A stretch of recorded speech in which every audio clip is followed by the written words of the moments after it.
Ahora tengo el placer de presentar a Valentín Villaverde.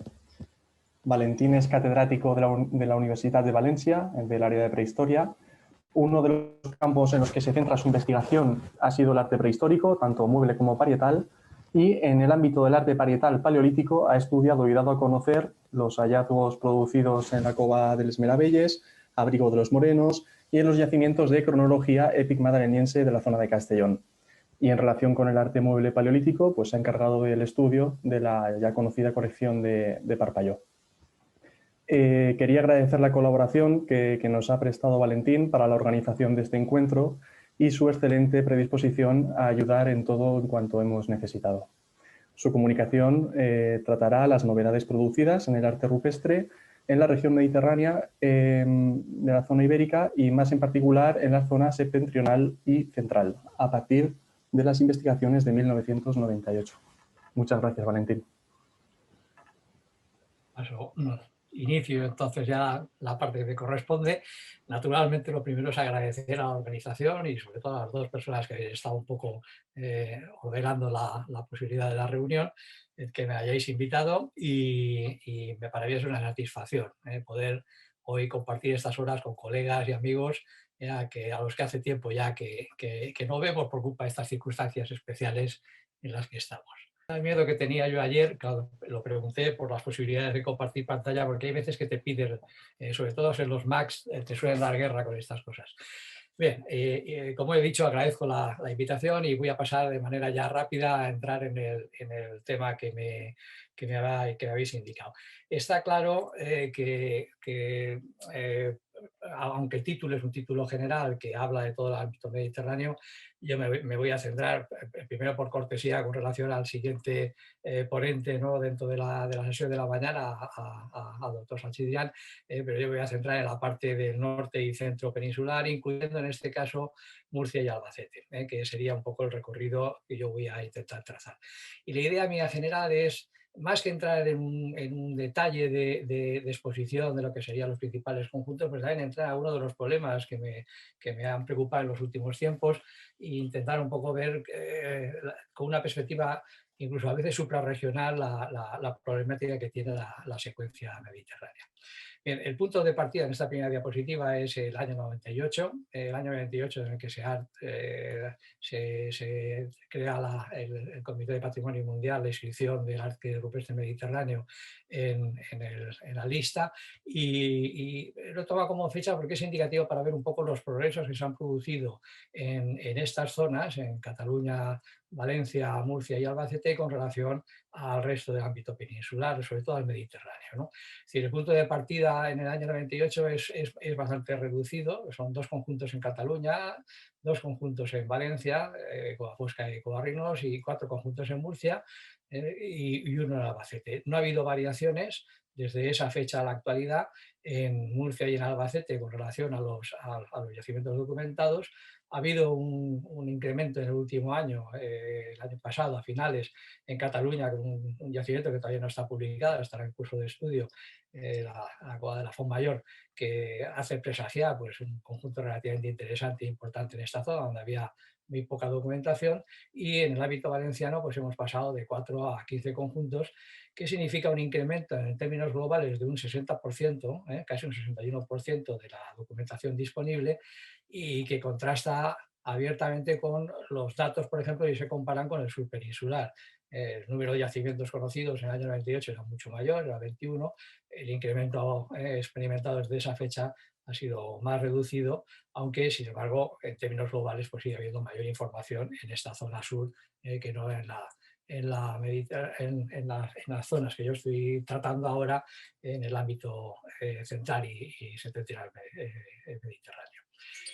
La zona en concreto es esta, está recuadrada. Los datos yo creo que son interesantes manejarlos en comparación con el ámbito cantábrico. Las fechas, el número de yacimientos conocidos es muy superior en el ámbito cantábrico. Sin embargo, este mapa nos sitúa ante un contexto que es tan distinto del que se está estudiando hasta prácticamente ese año 98, que yo creo que merece un comentario, ¿no? Es decir, durante muchísimo tiempo Parpalló, que es un yacimiento central dentro de lo que es la articulación del arte paleolítico mediterráneo, en mi opinión, era casi un yacimiento aislado dentro del contexto de la concentración de yacimientos conocidos en Andalucía, y en la actualidad se puede establecer que hay una continuidad más o menos concentrada en algunos puntos, y con variaciones cronológicas interesantes en algunos de ellos, que no me va a dar tiempo de entrar porque es demasiada información para tan poco tiempo, pero hay una continuidad que nos permite por primera vez hablar de una cierta coherencia en esa región mediterránea, ¿no? Una región mediterránea que, por otra parte, encuentra razón de ser y la denominación en las coincidencias también que se produce en el ámbito industrial, en la cultura material. Es decir, hay un elemento, hay un contexto cultural común que permite establecer esos rasgos de identificación. Incluso yo diría que hay aspectos técnicos, estilísticos y temáticos que también en todo ese ámbito de desarrollo de este arte parietal y mueble pues aparecen recogidos. Voy a hacer un repaso muy breve de apenas un par de yacimientos o tres del ámbito valenciano y recoger también información disponible de Murcia y de Albacete para después entrar en las cuestiones de tipo más general. Uno de los yacimientos recientes descubiertos, recientes ya con una cierta antigüedad, ¿no? Porque han pasado los años en el ámbito valenciano, ha sido de la cual es Meravelles. Es un yacimiento que tiene el interés que está muy cercano de Parpalló desde el punto de vista geográfico, y es un conjunto que está formado por 22 zoomorfos identificados. El yacimiento está en la actualidad en proceso de estudio, forma parte de la tesis doctoral de Ana Cantó, que está haciendo una revisión sistemática de todos los paneles grabados, y efectivamente se trata de un conjunto, como ven en esta diapositiva, donde se enmarañan una serie de figuras de representaciones zoomorfas que pensamos, por las notaciones obtenidas por termoluminiscencia, que básicamente corresponden a la fase premadaleniense del arte. Probablemente con una fase antigua dentro de ese premadaleniense y otra fase un poco más avanzada, coincidiendo ya con las fases del Solutrese superior o Solutrese evolucionado. El siguiente conjunto en el que voy a detener, y también nos está dando esto una idea un poco de lo que son las cuantificaciones en zoomorfos que aparecen en los yacimientos de esta zona, es la Cova del Conte. Es un yacimiento descubierto no hace mucho tiempo, en el que observamos que hay grafismos que efectivamente remiten también por sus características y por sus comparaciones, tal y como ha hecho Casabó cuando lo ha publicado, pues al horizonte premadaleniense de Parpalló. Las dataciones obtenidas en el interior del yacimiento pues parece que apoyan esta propuesta, y tiene de interés este conjunto en el que no solamente aparecen zoomorfos grabados, sino que también hay algún caso de pintura, y sobre todo se documentan algunos signos interesantes por sus connotaciones cronológicas, como serían los rectángulos o los temas circulares. Tercer yacimiento del que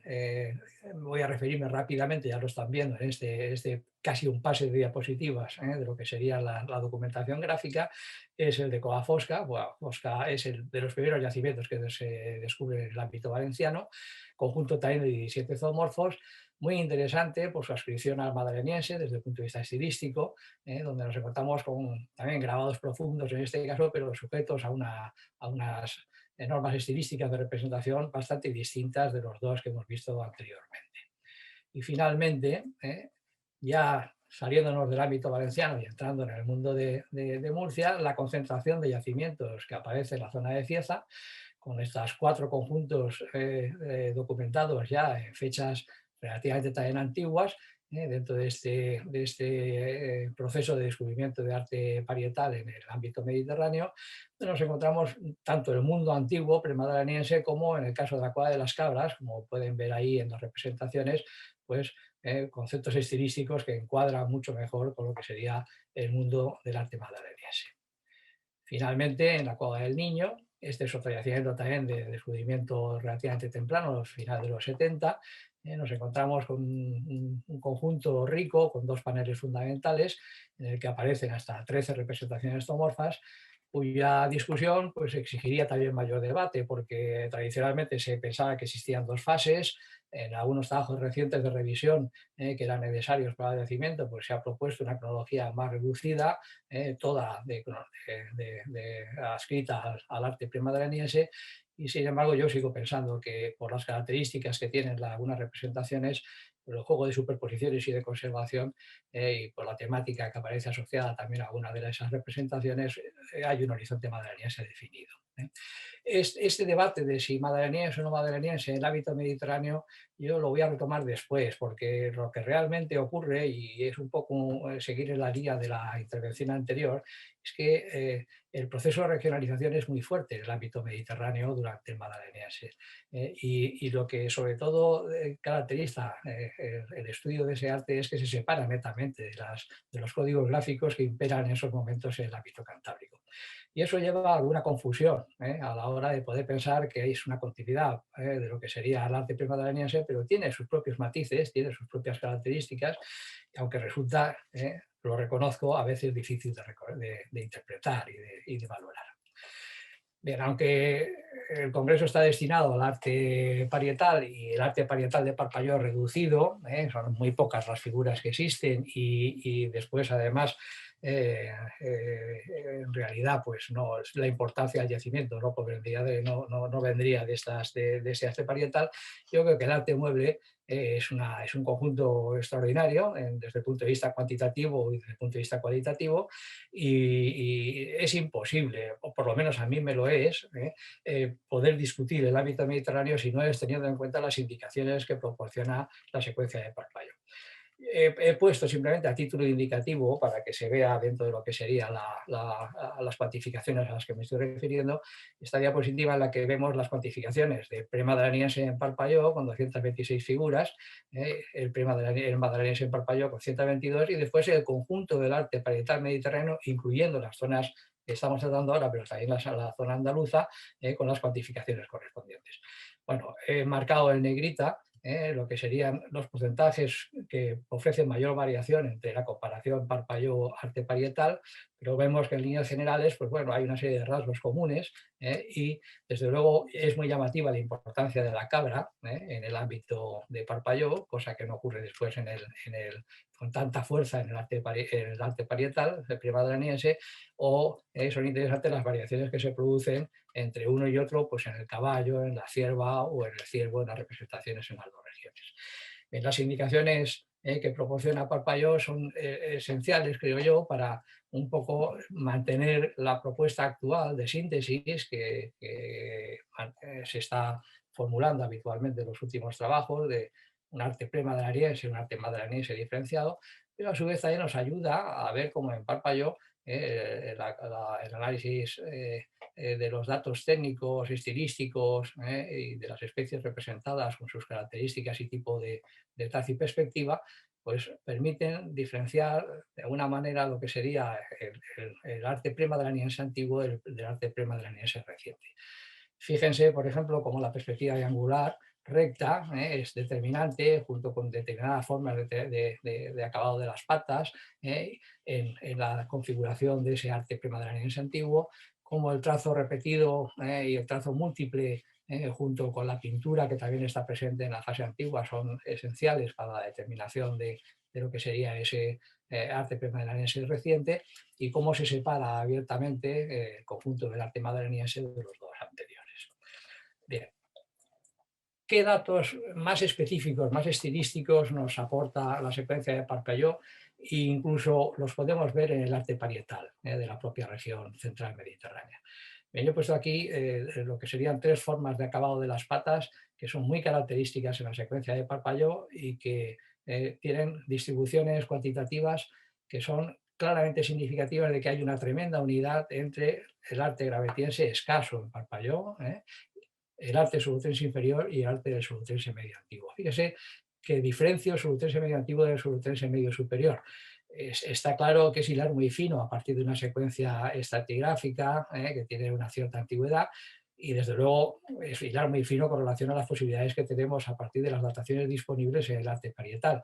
pero lo cierto es que esas variaciones se registran en la secuencia. Si nosotros vemos las cuantificaciones de esas patas en los distintos momentos de Parpaillot, nos damos cuenta que efectivamente se concentran todas en las fases antiguas. Hay una excepción en las patas en arco, con un arcaísmo que se produce en una pieza del comienzo del Madaleniense, pero el grueso de la información coincide con las fases antiguas.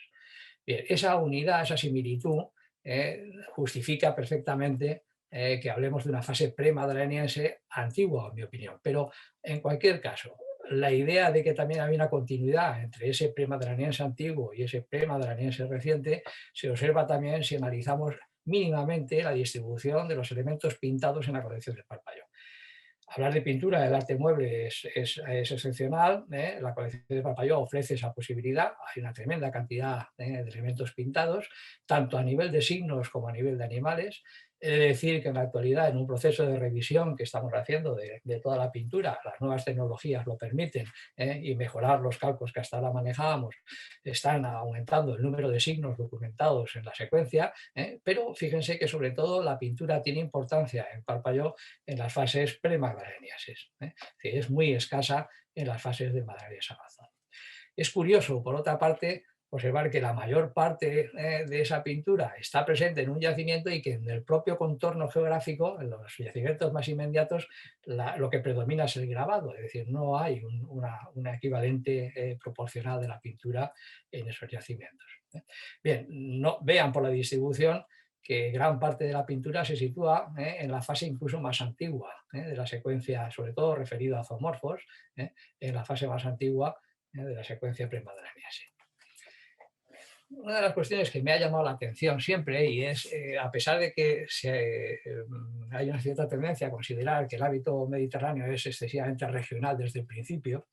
es que de vez en cuando se encuentran elementos que nos permiten correlacionar con otras zonas.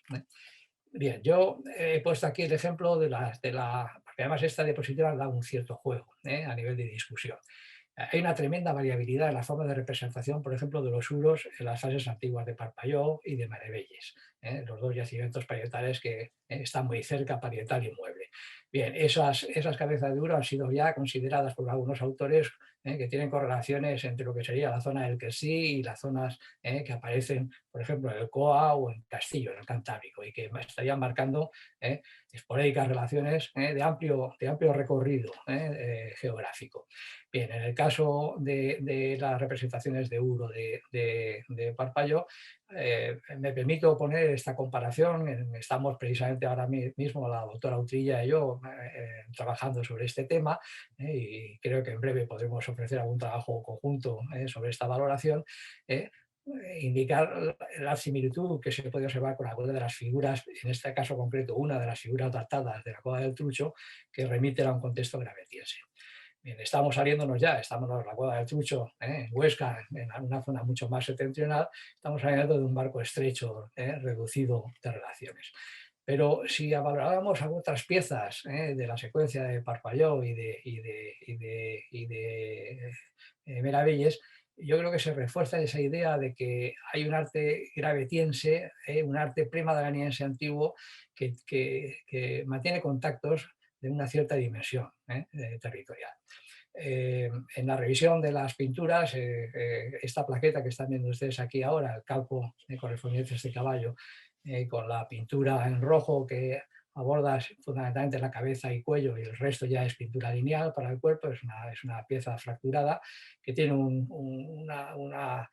forma muy parecida a esta otra plaqueta de Parpaillot que estamos colocando aquí, que estoy colocando aquí. Ofrece dos características que a mi modo de ver son interesantes. Por una parte,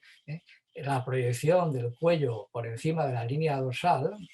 cosa que no ocurre en estos caballos que son también de época premadaleniense, en Parpaillot o en Conte, y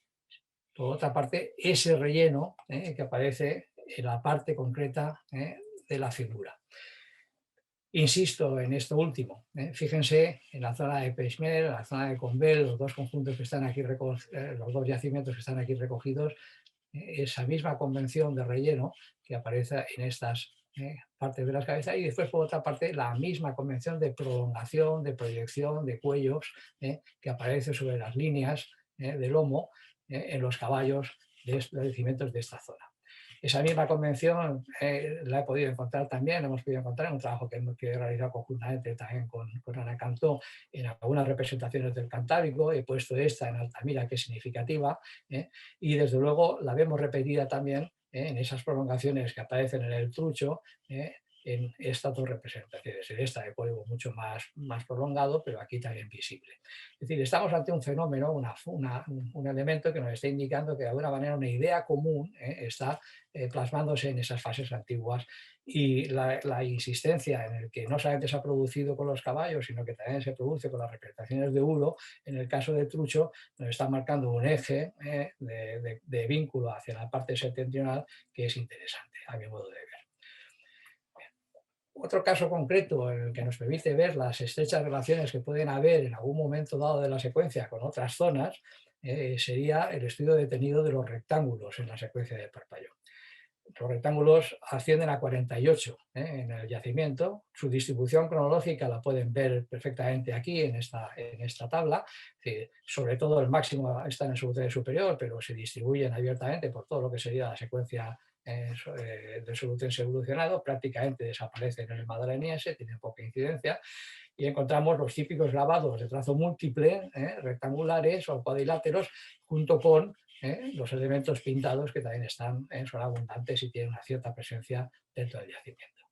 La comparación de estos rectángulos o estos temas rectangulares o cuadrangulares nos lleva directamente, en el caso más claro, hacia Cosquea. Vemos que hay una concentración de 18 signos de estas características. Al núcleo del Cantábrico, donde la suma de los yacimientos que aquí aparecen referenciados ya nos da la sensación, la importancia que tiene este signo en estos momentos, y a Lascaux, donde no tengo las cuantificaciones, pero desde luego también son numerosas a partir de las publicaciones y de los datos que hay conocidos. Bien, esa coincidencia entre, por ejemplo, Cosquer y Paspalló en las representaciones rectangulares se amplía a lo que serían las representaciones de cuernos inscritos en cabezas que se abren, como es en este caso aquí en Parpalló, aquí en Cosquer, las representaciones de patas que constituyen triángulos prolongados, como si fueran Y muy alargadas, que también están presentes en el yacimiento, lo cual nos da una idea de que cuando allá se combinan varios rasgos temáticos y estilísticos, pues efectivamente esas coincidencias no pueden ser casuales. Estamos en los momentos finales de la secuencia del premadaleniense, es decir, en lo que sería el mundo, el contexto del Solutrense evolucionado, y creo que esta parte es una cuestión que podría valorarse. Lo que pasa es que, claro, la documentación disponible es mucho más limitada que en la zona cantábrica, pero podría valorarse en unos términos similares a los que se han formulado con anterioridad, ¿no? Es decir, para la región cantábrica. ¿Qué elementos son los que hacen que en este momento se produzcan esas relaciones? ¿Existen o no existen coincidencias también que afectan a la cultura material? En el caso, por ejemplo, del Solutrense evolucionado con las puntas escotadas. Hay razones de orden demográfico o territorial o de densidad de yacimientos que justifiquen fases de regionalización, fases de mayor contacto. Bueno, lo cierto es que en el mundo final del Solutrense las relaciones que se establecen también con el ámbito septentrional son importantes en ese mundo de las escotaduras, y creo que podría ser interesante valorarlo todo esto de manera integrada en los procesos de interrelación y demografía. Bien, para terminar, porque no quiero pasarme tampoco del tiempo que se me ha indicado para esta comunicación, quiero un poco entrar en lo que sería la dinámica final del arte paleolítico, porque además es un tema que no solamente tiene que ver con el tema, con lo que en estos momentos se está ordenando la discusión de la mañana, sino que seguro que va después a retomarse con relación a lo que sería el arte pospaleolítico y concretamente a la propia cronología y origen del arte diamantino. En la secuencia conocida a nivel mueble en el arte mediterráneo, lo que nos está diciendo es que progresivamente pasamos de un cierto naturalismo a una estilización muy marcada, a una casi, yo diría, una geometrización de la figura. La ordenación inferior y superior nos está dando el marco de referencia a ese proceso. Figuras de ciervas de caballo, que son de un componente aún naturalista, a otras que ya dominan la estilización, los cuellos alargados, las cabezas reducidas, mínimos en los detalles y muchas veces insistiendo sobre los rellenos internos. Bien, ese tipo de arte, con sus diferencias, pero muy parecido formalmente, se ha documentado en la zona de Castellón, en la zona septentrional del ámbito valenciano, y ha sido quizá uno de los grandes descubrimientos de los últimos años. El número de yacimientos que aparecen ahí en ese ámbito, en esa región, es importante. Es un conjunto parietal que tiene un tipo de soporte particular, puesto que no son cavidades profundas, son abrigos prácticamente muy poco diferenciados de lo que será después el soporte clásico del arte levantino, cuya temática, sin embargo, se aparta netamente de lo que sería la temática levantina. No hay representaciones humanas, los signos son relativamente importantes y además relativamente variados también, y, por ejemplo, está presente la figura del caballo con una cierta insistencia. Vean, y yo creo que es razonable entrar en ese debate, cómo los conceptos gráficos de alargamiento, de proyección del cuello, la triangularización de las cabezas, la falta de detalles y los rellenos de carácter más bien geométrico están presentes en este horizonte de figuras más naturalistas de lo que sería ese núcleo septentrional al que nosotros hemos pensado, por comparación con el arte mueble conocido, que podría encuadrarse en lo que sería el mundo finipaleolítico, fundamentalmente epimagdaleniense, en las postrimerías del epimagdaleniense. Hay que tener en cuenta que además estos conjuntos presentan una variación en los temas documentados que genera incluso en alguna de sus representaciones una simplificación extrema, una geometrización en la que se hace incluso difícil la identificación de las figuras representadas. Bien, casa mal este proceso de geometrización y de pérdida de naturalismo con la idea de que pueda haber un enlace entre este final del ciclo artístico paleolítico y lo que sería el ciclo posterior, el ciclo levantino.